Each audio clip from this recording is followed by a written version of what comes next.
So I was like, you don't even know if that's the right truck. Blick calls Risk and he goes, look, there's that fool or whatever, and they're talking. I just wanted to get out the car. An 11-year-old boy leaving a baseball game with his family, a tragic case of mistaken identity, and the chilling interrogation of Daniel Gomez. What really happened that night? Let's find out. It was a warm September evening in Albuquerque, New Mexico, and the Villegas family had just wrapped up what should have been a night of celebration at an Isotopes baseball game. 11-year-old Froilan Villegas was in the back seat of the family's white Dodge pickup, full of energy and excitement. But as they left the stadium, they unknowingly crossed paths with danger. Behind them, a black Dodge Durango SRT prowled the streets. Inside were three men: Jose Romero, Nathan Garley, and Daniel Gomez. What connected them wasn't just their friendship. It was their allegiance to a gang and their hunger for vengeance. Fueled by a rivalry, they were hunting, searching for a target they believed had wronged them. But in their search, they made a fatal mistake. The Villegas family's truck was mistaken for a rival's vehicle. Without warning, the Durango sped closer, and then, a hail of bullets.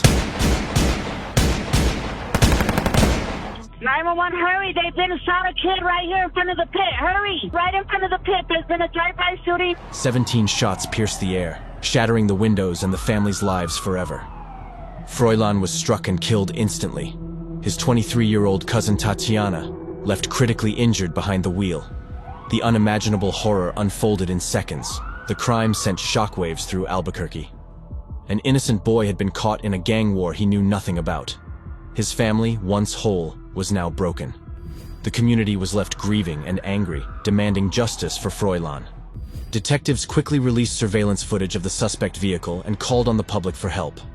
The break came when tips led police to Jose Romero and Nathan Garley. Romero was captured at a convenience store. Garley's arrest came with a shocking discovery. More than 100,000 fentanyl pills were found in his possession, further linking him to a world of crime and violence. But it was the arrest of Daniel Gomez, the third suspect, that brought new layers to the investigation. In a tense interrogation room, Gomez was confronted with the weight of his involvement.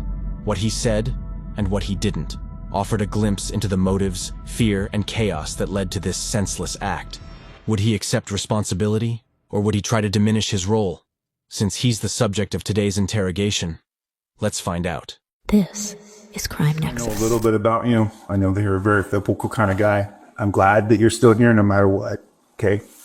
There is a worse place. I haven't slept in probably about 28 hours, and I was thinking about you, and I kind of feel, the pressure, especially with all the news and all that. Yeah.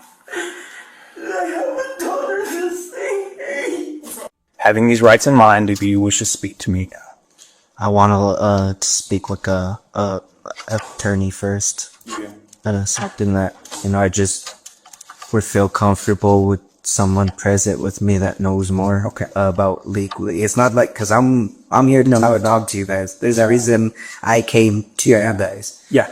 So I feel like I would feel more comfortable with someone that knows more about these things. No, it's absolutely fine. I totally understand. That's the reason why we have to read those to you, because I don't want to inadvertently violate anything that is your right.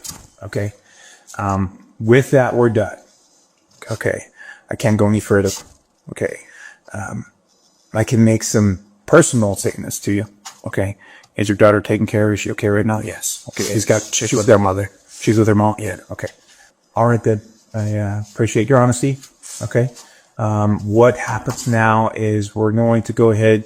We'll get your booking paperwork taken care of.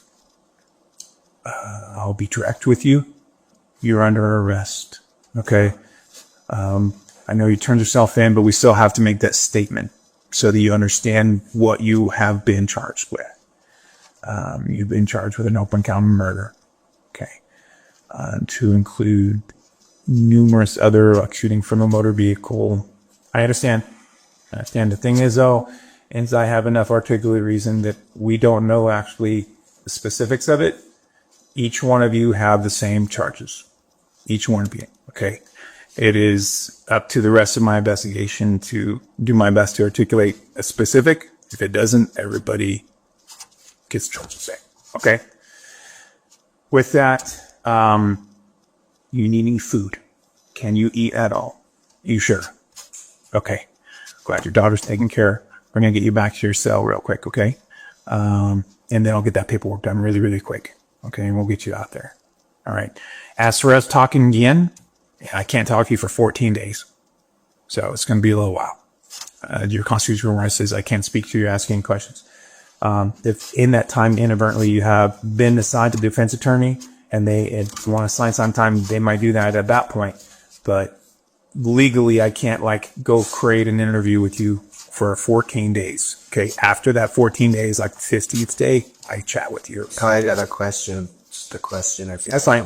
I can answer questions. If I was to speak to you guys today, what would happen exactly? It all started about 10 o'clock in the morning, possibly a little bit later, around 11 and 12. I had asked a friend who goes by Risk if he wanted to go have some dinner. Okay. He says yes, that he would pick me up. When he picked me up, there was another guy, they call him Blick. I don't really know him too well. It was my first time really meeting the dude that day. Okay. I have known Risk for a long time, known like his family and stuff, but I've never known his friends. So okay, we went to Twin Peaks to go have some lunch, and when we were there, he had asked me if I would like to join him to a Isotopes game because they had an extra ticket. So during that time, I said yes. We had finished up eating, and then we went to play some games at his house, which was, I believe, somewhere on Montgomery or something like that.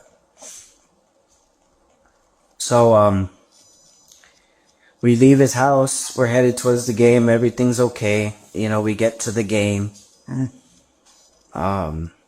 Once we get inside, we start looking for our seats. We grab a couple of food and drinks. So we start heading to our seats when I didn't really know the situation. All I knew is that a dude, he goes by the name of, or at least that I know, is Bostonero. Okay. So I guess they had told me he had robbed Risk for one of his chains or whatever. So when we see them, I don't know what's really going on. Blake and that Bostonero guy are kind of smiling at each other. Okay. And I'm not really thinking much because I'm looking at the game. Yeah. Well, when I turn around, Blick calls Risk and he goes, look, there's that fool or whatever, and they're talking. So they're like walking towards him, and I start tripping behind just because I don't know what's going on. Yeah. So I start trailing behind, and all of a sudden, that guy starts heading towards the far exit. Okay. All the way. Okay, so here's the stadium, right? Here's what we were. There's an exit right here, but if you keep walking all the way around to the end right here, I think they left out of that exit because that's where they were following him. I stood behind. I didn't really go towards where they were following him at. When they came back, Riz says, hey, G, we have to go. I said, why? He says, because I have to go pick up my daughter, so we have to go. Okay. So I said, all right. So we exit the thing, and Blick says, he turns to Risk and he says, hey, that fool circling around with some homies with the Mac looking for us. So right away they take off running to the car. I didn't take off running to the car right away because I was, a little scared to, to get shot or something, so I go walking like the opposite way. So they jumped in the car and they pulled up to me and they told me to get in. So when we're about to leave, I was like, hey, can you just take me home? I'm not, you know what I'm saying? I'm not really feeling comfortable. he's like, just hold up. We're looking for somebody real quick. And I was like, who? And he just kept saying, my cousins. So I was like, all right. Well, when we seen, okay, so there's the light, but before the light, there was a truck, a white truck, Dodge truck. And Blake goes, look, there's that truck. So I was like, you don't even know if that's the right truck. I said, stop acting like an idiot. I said, Riz, take me home. And Riz said, just shut the fuck up. And he clocked the gun, and Riz like took off, and I ducked him. I screamed no, and he jumped out the sunroof, and he just started shooting them. And so they flew all the way back to Risks, and I was crying. I said, you guys gotta let me go home, you know? And that's when Blick turned around and he told me, he said, if you tell anyone about this, go to anyone, I know where your grandma stays and I know where you stay. And I told him I wouldn't say nothing. And it's hard to me for a while now because it was just an innocent baby. And I told those fools to know him. They just wouldn't let me out the car. I just wanted to get out the car. I didn't want to be in that situation. I don't want to be in that situation at all, sir. I'm sorry.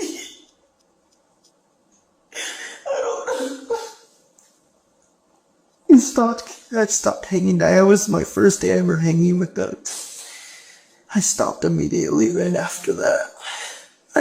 I'm sorry I didn't come sooner. I was just so scared for my life. I was too scared. I don't know what's gonna happen to me. These guys have a lot of money, a lot of power. It's not funny, it's scary. I'm very scared. And I completely believe. Okay. We understand your fear. It's more than fear. It's more than fear because you guys don't know how popular these kids are. Like, everybody knows them. Everybody knows what the they're capable of, and it's just scary because I know the minute that I know this is gonna get out, but I don't care. At this point, I don't care what's been said about me. That little boy needs justice. He needs justice for what the happened to him. No kid should ever have to go through that. That's why I'm here and I'm doing what I'm doing right now. It isn't to save it isn't to save my face. It's really for justice to that little boy, because I could not dream of my daughter going through that or being in that predicament where I get a call that my daughter's dead because of childish act That they're not involved in. And it's like I told my grandma, I don't know what to do because I want to go to jail for something I didn't do. I didn't pull a gun, and I was never wanting to kill anybody. That's not who I am. I've had my mistakes in the past, and I've learned. I got caught for trafficking, you know, way in the past. I'm over that. I worked, taking care of my daughters. I hang around with my roommate most of the time. You know what I'm saying? I don't. Now, when he caught that gun, and you're driving, you're moving forward, and you're like losing your mind. You're like, I don't want to be a part of this. What was Risk doing? Risk kind of was doing the same thing I was, telling him no. You know what I'm saying? Don't do it. And he didn't give a f. He just did it out like nowhere, right? Literally had no hesitation, no guilt, no remorse. Picked up that gun and started blowing away. Okay. And then that's when he started shooting, I ducked all the way under the seat because I didn't know if those people were the dudes, they were going to start blasting back. Like, Yeah. you can't dodge a bullet, obviously. Yeah. You know what I'm saying? So I hit the floor right away. called him and I said, hey, I'm not with you guys no more. What you guys did is very unacceptable, and that's just what it is. And he said, he goes, I understand, brother. You have a daughter. I'm sorry that I got you in this. And I hung up. And I haven't had a single contact with them since until I seen his brother at the state fair. Who was that phone call with? Huh? Who was that phone call with? We're at risk. Okay, I assumed it was. Yeah. Like I said, I don't really talk to Blick like that. I've had him on social media, but I've never I've always heard about him, mostly good things that people say, like, oh, he's chill, he's cool, you know what I'm saying? But I never knew him to be this guy or who he was in the beginning. I just never knew who he was, I kind of just was there for my boy Risk. I just wanted to kick it with him, and it ended up being a show to where now I can't even look him in his eye and call him a friend anymore. Yeah. And the part about it is, I knew this kid since he was 12 years old, like I said, I'm real close with the mom, Renee. So this all is just brutal on me, because first it's it's a kid that is around my daughter's age. And like I said, I couldn't even imagine the pain, the hurt that family's feeling, because I haven't lost my daughter like that, and I don't ever want to, and so this is why I came to you guys. Yeah. And why I said, whatever the case may be, the lawyer, I need to tell you guys, so that way you guys can continue with your investigation and see I have no part in what they did, but you also need part and some justice for that little boy. And so that's why I came forward today, and I wanted to talk to you guys, because at the end of the day, no parent should have to lay their head at night and ask themselves, why? What did their kid do it? That little boy did nothing wrong. He did nothing wrong. For us to that's why I have to say something. I don't care what happens to me, just as long as my family's okay and that little boy they get the truth story of what happened to that little boy. It's all that matters to me in my heart right now. I could give a about anything else. Okay. All right. Okay. And again, he just said, you better not say anything. Did he make any threats? Yeah, he said, if you tell anyone, I know where your grandma stays and I know where you stay. Okay. Did he say anything beyond that, like what he would do or what? No, he just said that I know where you guys stay. And what did that mean to you? snitches get stitches. That's what it means. Seconds later, detectives pressed Daniel again about the other suspects. My last question, because we know you've painted a really good picture of how yourself and how Risk acted after the shooting. How did Blick act? No remorse. It's like he had done it before. Okay. It was like he was already used to it. To him, it was nothing but a little adrenaline rush. That's how he acted. Because, I remember even when we got to the apartments, I was crying. And the one thing he had said to me was, he goes, oh, don't even trip about it. If I did it, I'll take the rap for it. That's exactly what he said. And I was just he literally was laughing about it, though. It was like a joke to him. It wasn't, like I said, if this kid had done it before, and this wasn't his first rodeo killing somebody before, you know what I'm saying? Okay. And he had even said too, there's one comment that he made where he said, I know I hit all of them in that truck. I was aiming right for that. When did he say that? That will be right when Riz said, I hope you made the right decision. Okay. So still in the car, right? Mm-hmm. Okay. So right after, and you're saying no remorse, but how is he showing that? So he was basically laid, me and Riz, we're sitting there teary-eyed, we're scared, and he's just smiling. He went straight to the kitchen, started eating right away, then goes to his room, pulls out a blunt, nothing happened to him. To him, nothing happened. Okay. You know, and honestly, that's where my fear jumped from 20 to 100 in heartbeat, because I was like, yo, like, this don't care. Yeah. Like, if I say something wrong to this right now, I could be next. Yeah. You know, and that was just my official thought of why I didn't say anything, because I was just like, and like, what I've heard from that game, Yeah. I've heard some very terrible things about him, you know? And so I just did not want to be a victim, you know? When did you guys meet up with the girls? Showing up to the game? They met you at the game? They were at the apartment before you, No. when you guys were playing? No, because Risk's girlfriend was at the apartment, and they were going to meet those chicks. Oh, so Risk's girlfriend was at the apartment. She did not come to the game? No. She wasn't. No, so she stayed at the game, and Daniel Gomez, along with co-defendants Nathan Garley and Jose Romero, faces serious charges, including murder, in the tragic death of 11-year-old Froilan Villegas. While Garley and Romero remain in custody awaiting trial, Daniel Gomez was released under house arrest with GPS monitoring, as evidence suggests he may have played a lesser role in the incident. As the legal process unfolds, the community continues to seek justice for Froilan, a young life senselessly lost.